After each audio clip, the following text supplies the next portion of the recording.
ترستے نہیں. آج پورے ماں باپ ترستے,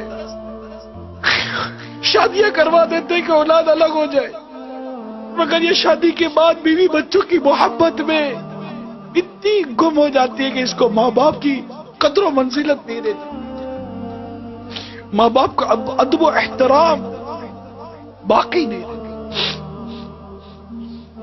ان کی خوشیاں باقی نہیں رہتی. کبھی کوئی چیز ماں باپ کے لیے لے بھی نہیں جاتے کہ ابا یہ آپ کے لیے لایا ہوں, خوش ہو جاؤ. باپ کو جو چیز پسند تھی کبھی بھول کر تو صبح یا دوپہر یا رات میں لے جاؤ. ابا پوچھے بیٹا کیسے ہے, کہ ابا جان یہ میں بازار سے نکلا تھا, میں نے دیکھا آپ کو بہت پسند ہے, میں آپ کے لیے لایا ہوں, اور آؤ دونوں مل کر بیٹھ کر کھاتے ہیں. کبھی ہوا ہے ایسا؟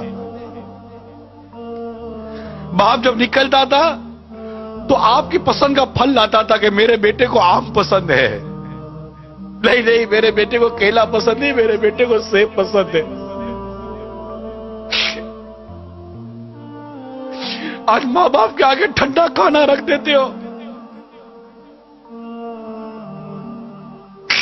اور ماں باپ اس دن کو یاد کرو جب بیٹا کہتا تھا امی آج کڑھائی کھانے کا جی چاہ رہا ہے. ماں کی طبیعت ٹھیک ہو یا نہ ہو, تم کڑھائی پکا کر کھلاتی تھی. ہوٹل تھی,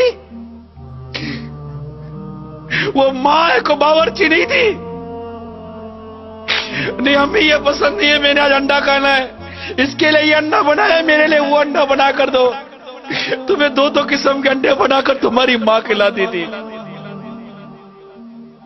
آج تو گھر کا سامان لاتے ہو تو بیوی بچوں کے لیے چھپا کر لاتے ہو کہ ماں باپ دیکھ نہ لے, کہ ماں باپ یہ سامان دیکھیں گے تو کہیں گے بیٹا کہاں سے لائے ہو.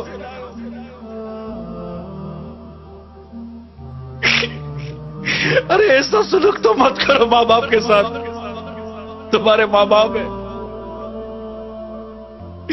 ان سے محبت کرنا سیکھو, ان سے پیار کرنا سیکھو.